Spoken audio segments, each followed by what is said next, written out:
All right, so lesson 91 has two parts to it, and the first is about solving inequalities. And we've done this a little bit before. We've solved them and graphed them, and we're going to do that again, except they're adding a little bit of a harder concept or twist to it, okay?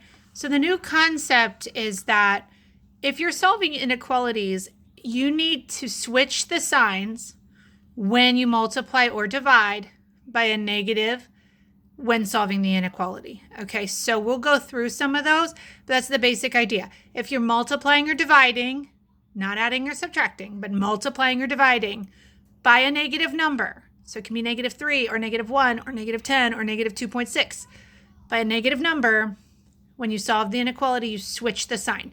So a greater than sign becomes a less than sign. A less than or equal sign becomes a greater than or equal to sign. So you switch those signs. Okay, so right here is the first example A. And it's a pretty simple one. It says -x is greater than 5. And it tells us the domain is reals, and it tells us that we need to graph it. So that domain is super important. So of course we don't want the -x, we want a positive x. So to get x by itself, really what you're doing, friends, is dividing by -1. Or you can think about it as multiplying times -1. Either way, we're either dividing or multiplying by -1. And so what we do in that case is x is less than or equal to, we switch the signs, 5 divided by -1 is -5. Okay, so we go over to our graph, we graph our number line, our beginning value is -5.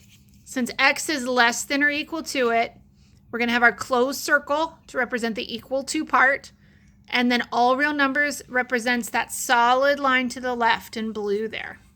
Okay, so that's A. All right, B. This one has that negated inequality sign. So 2 minus x is not less than or equal to 1. So the first thing that you want to do is you want to get rid of that negated sign. You want to switch this, kind of change the sign to make it a positive sign. Okay, so rewrite. So we're going to have 2 minus x is greater than 1. So remember, if it's not less than or equal to 1, it must be greater than 1. And we learned that last week from the trichotomy axiom. Remember that? All right, so we solve, okay? So we're first going to subtract a 2 from both sides. So we end up with -x is greater than -1, okay? From subtracting the 2.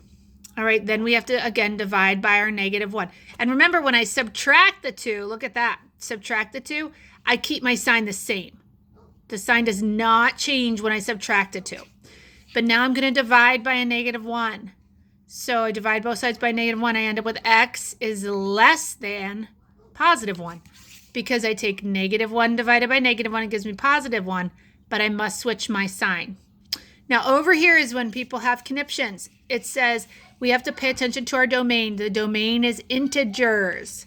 So if x is less than 1, we go over here. 1 is not less than 1. So we can't include that into our solution set. So we only put dots on the integers that are less than 1. And in this case, it's appropriate to do 3 integers. That's very typical. So you're going to go 0, -1, -2. Okay. All right. So the next example I have on the next page. Hold on. Okay. Excuse me for that. Okay. So we have -3x plus 5 is greater than 1. Solving for x, we subtract a 5 from both sides. So we subtract a 5. I'm asking you as if I were in class, do I switch the sign here? Okay, I hope you all have answered no. I don't switch the sign here. -3 is greater than -4. Okay, I just subtracted. Now what do I have to do? I have to divide. So I divide both sides by a -3. I'm going to ask you, do I switch the sign here? I hope you all have answered yes, I switched that sign there. So x is less than 4/3. And in my mind, I'm thinking, okay, 4/3 is like 1 1/3, and I'll tell you that and why I did that in a second. Now remember, my domain is integers. Uh-oh. this 4/3 is not an integer. So let's think about how we represent that on our graph, okay? So we come down to graph and we write out our numbers and we recognize, and I did it in green here, but 4/3 is in between 1 and 2, right? So I just kind of did that just to kind of help myself really more than anything. If I need to simplify this and my solution says x is less than 4/3 and my domain up there is integers, I'm not going to include 4/3.